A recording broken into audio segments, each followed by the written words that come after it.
presentation and a small introduction about the internet and also the network, but very simple.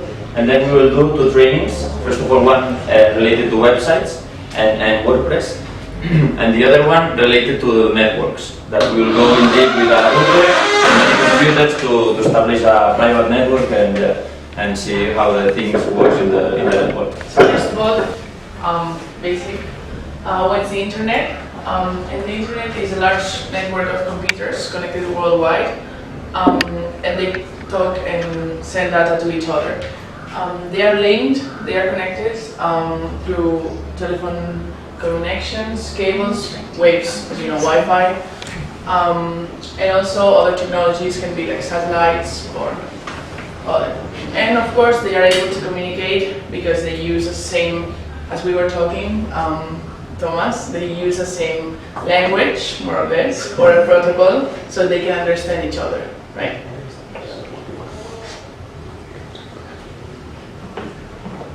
So how does the internet work? All computers are connected to the internet using the same protocol or talking the same language and same rules, so they can understand each other. So, for example, as we speak now, I'm from Spain and you're from South Africa. You speak Xitsonga, right? And I speak Spanish. No? Don't speak slowly. No? But it's similar, right? Yeah. Okay. So you speak Sipi. Pedi. Okay. Se hace pedi. Yes. Okay. So the only way to communicate with each other is talking English, right? So the computers happens the same. They have to speak the same language in between computers so they can understand each other. And then can send data to all computers.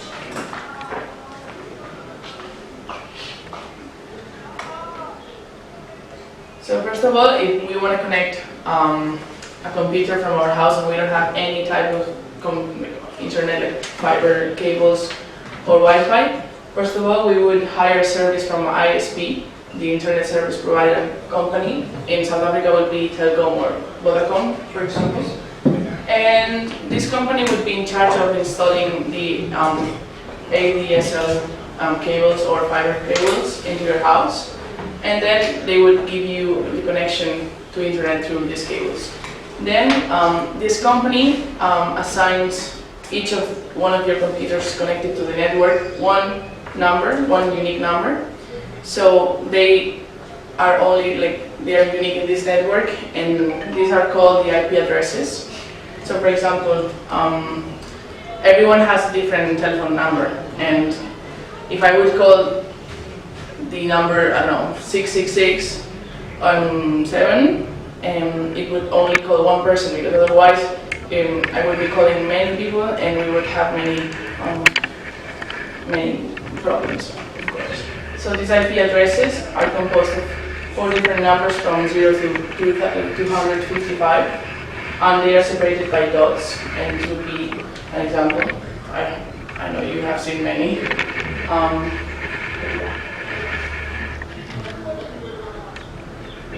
Okay, so how does the data travel? Well, for example, if you want to send a message to a colleague or something like that via WhatsApp, you need the data to travel over the network. And in order to do it, the first thing that must be done is to encrypt this data. And we encrypt this data for two main reasons. First of all, for security, that no one can see what you are sending. And also because it's more reliable if the data is encoded. And then also we need to transform the data from digital to analog in order for the router to put the information in the network. Usually this encryption is done with the router, as you can see here, that it sends the information to the internet. Well, okay.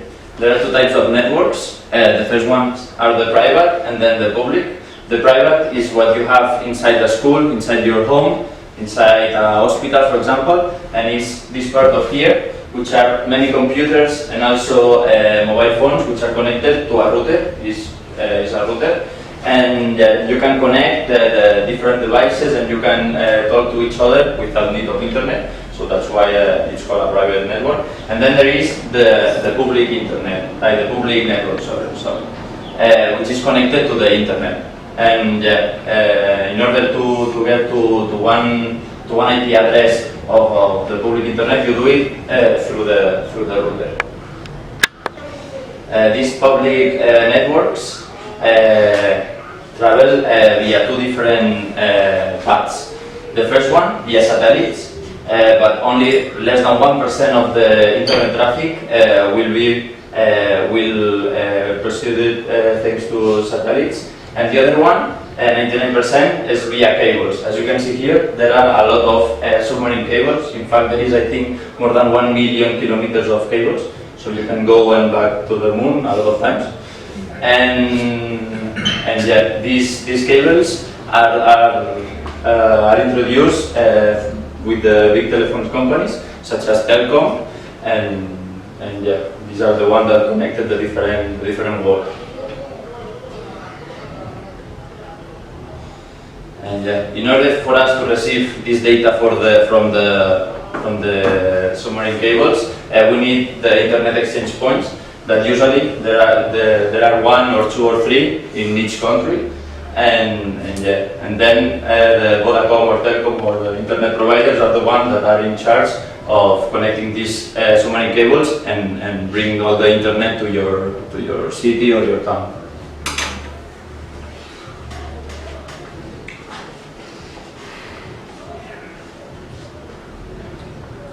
Okay, now I'm going to talk about the URL format. So first of all, this is an example of your URL.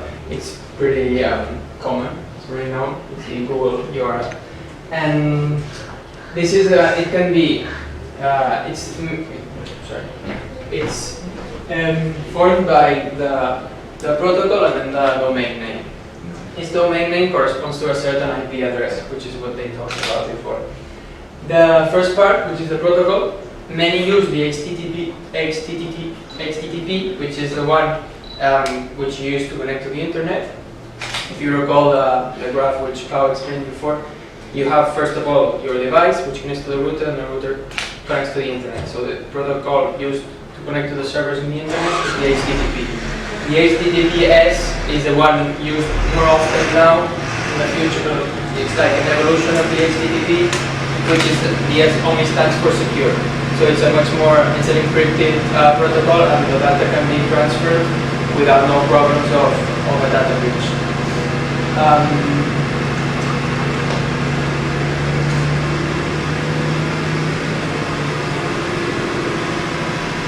And you have the World Wide Web, which is pretty much the internet. You know, this is the combination of all the pages you can access once you get access to the internet. I was talking before about the private and the public network. And the World Wide Web lives in the public network, and basically it's when you open your phone and you go to Google, you can see many pages, and then you could click on different links which go from one page to the other one. And that's why it seems like more of a web, of a spider web. That's what it's called, World Wide Web, and not this graph.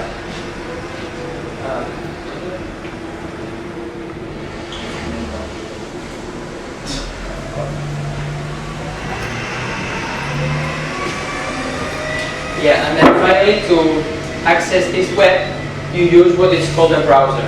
These are the main ones, which you probably all know. This is the Google Chrome, which is used by more than 60% of the population. Then you have the Internet Explorer, the Mozilla, and Safari. Safari is only used by Mac computers. Yeah, these are.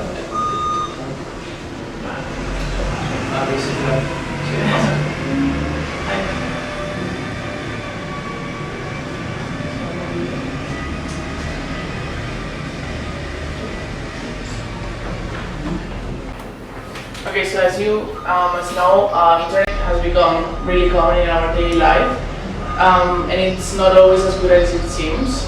So that's why we need to take care of what we do online, because there's thousands of millions of people connected to the internet. So we have to take some precautions. So first of all, we have the privacy issues that involve how much people can find about you online. So this would be like some recommendations, like don't talk to random people that you don't know. Don't post too many details, like such as full name, addresses, or telephone number. Of course, never give your passwords. And assume that every email that leads to a page is seeking for passwords or numbers of credit cards is a phishing expedition.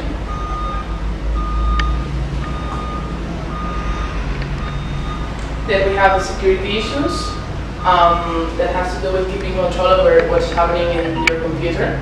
So the first thing that everyone does is like installing a virus checking program that can check your mailbox and prevent viruses coming from the attached documents.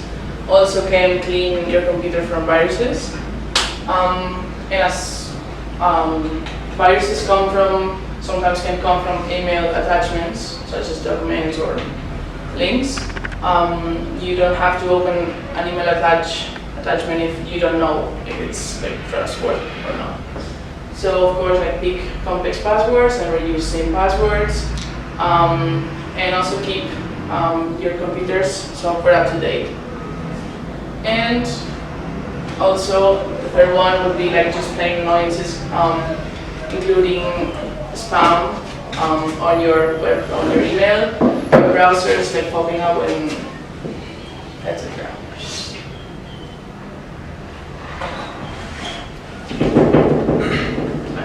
Okay, and nowadays we use internet for almost everything. As you may know, you can stay in touch and make friends with WhatsApp, Instagram, and many things. You can also get an education. Nowadays there are a lot of university that only works online, so you can enroll like a course or something like that in everywhere in the world. You can buy and sell stuff. You can also organize the different travels that you want to do. Use intranet for the universities, for example. Play video games for help, or invest in the bank or something like that. So for participating in non-profits events. Also, in order to create a bank, there are also now a lot of banks which are only online. You can make new friends in other countries. You can practice different languages, watch movies, and talk on a video call with your friends. Many things, as you may know. Okay. So before you go, Phil, what's the intranet? Intranet. Mm. Good.